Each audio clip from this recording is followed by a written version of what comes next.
Welcome to NewsNation. First, we got to face a fact. We are addicted to division.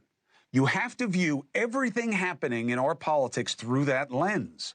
It works best for the two poison parties. Too much of political media is now all gotcha all the time. The posture of either party has to be fighting back. A bunch of aggro, muscular motivations at all times, on all sides. We need to recognize it and reconcile it with what matters within the game. How so? Once you own this truth, you have to see it manifesting in real and perceived problems, and we have to separate those two and focus on what matters.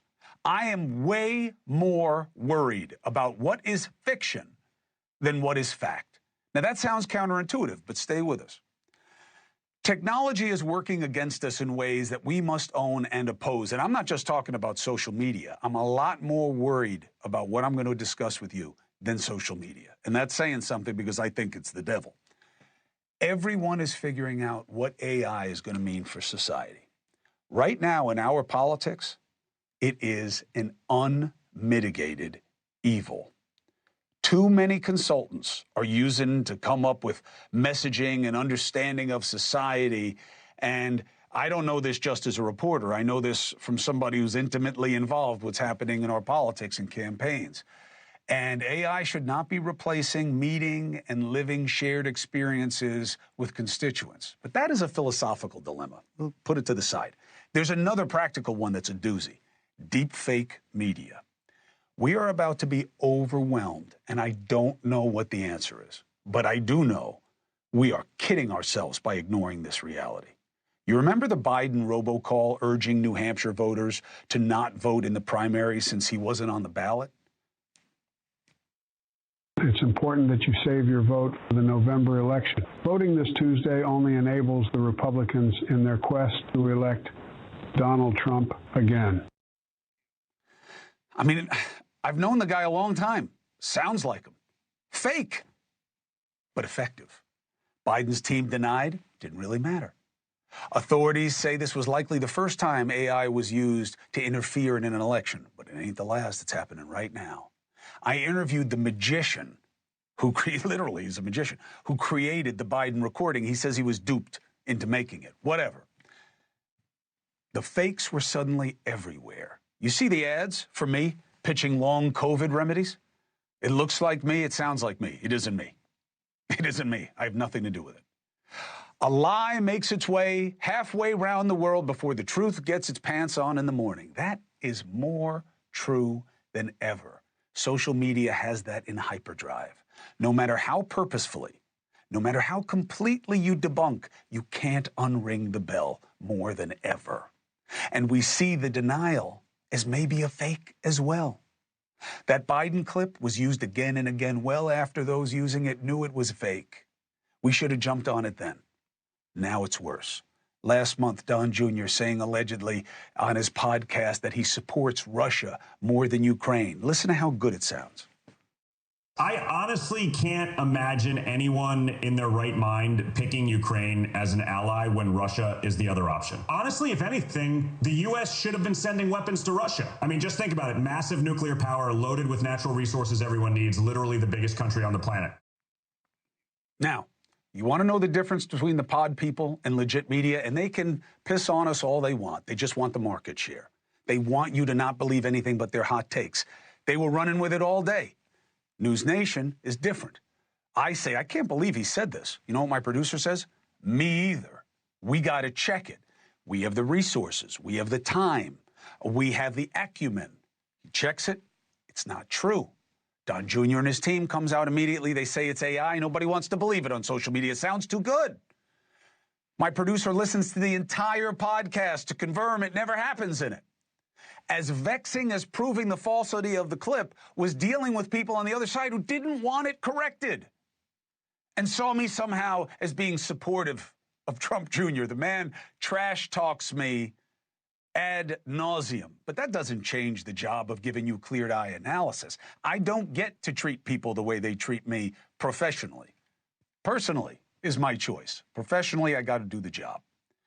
These fake clips are such a bigger problem than what people believe them to be right now. Mainly because as much as the technology works, you know what works better? The power of suggestion. You want the worst to be true about the other side as much as I've ever seen or more in our politics, even if it's not true. You are not open. You want to believe it. Today's a perfect example. And again, I was duped by this. He's making us look bad. He's making me look bad. He is from South Africa, and he's cosplaying as this great American leader, and he has the audacity to act like he is an elected official. I am an elected official.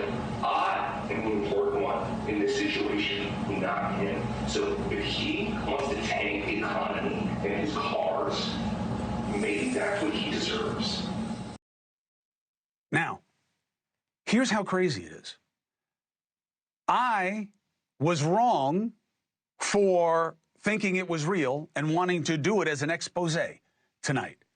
But I may be wrong in saying that it's fake because I don't know whether it's fake. That's the madness of this. That's how powerful it is. Vance says it's not me, but I can't believe him. I can't believe him. We can't believe anybody these days. His people, he says it's fake. Maybe I'll sue. I don't know that he's not telling the truth, but I don't know that he is. And look, it sounds like something that he could, maybe even should be saying. So how much of my analysis is my preference versus what's provable? Wow. Wow, what a dilemma. The tech exists, and it's good, okay? It's available and easy to make a clip like this. How scary is that? But Vance is now a victim of something that Trump has fed into, ironically, more than any leader I've ever been around, which is whatever works against you is fake, and wanting something to be fake somehow counts as proof of the same. Only things that are good for you are real. Everything else is fake. I'm telling you, we got to focus on this.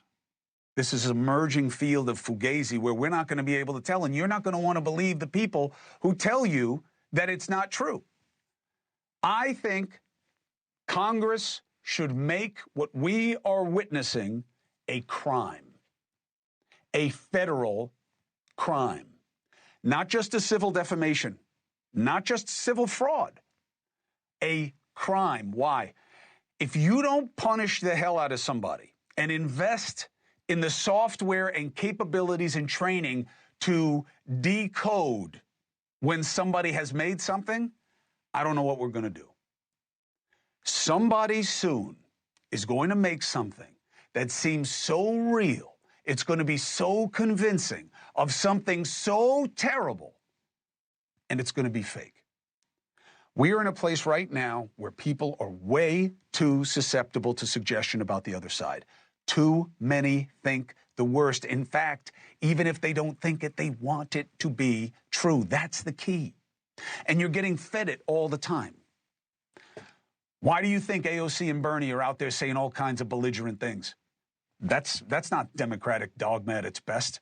I was raised by a champion for the working class, somebody who was a real organic anti-elitist, who knew what it was like in his bones to be judged as less than and to want collectively people who were seen as second-class citizens to bind together and be motivated to get the opportunities, the liberties, and the promise that this country is supposed to afford all.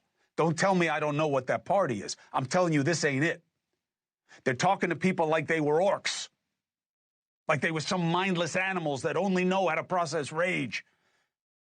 American families want better, not badder. There's this belief on both sides that you have to be meaner than the other. I believe both have misplaced the sympathies of you, the majority. You are not a mean people. We are not a mean culture. We go out of our way for one another all the time. Nobody is as charitable as American communities are to one another and abroad. We don't want to be constantly scared into submission, but I'm telling you, they're jumping on the advantage, and now AI is making it so easy to demonize the other side. you do not know what's real and what's fake anymore. It makes everything a sword and a shield. Hey, thanks for watching. Go to joinnn.com to find NewsNation on your screen. And don't forget, click the red subscribe button below to get more of NewsNation's fact-driven, unbiased coverage.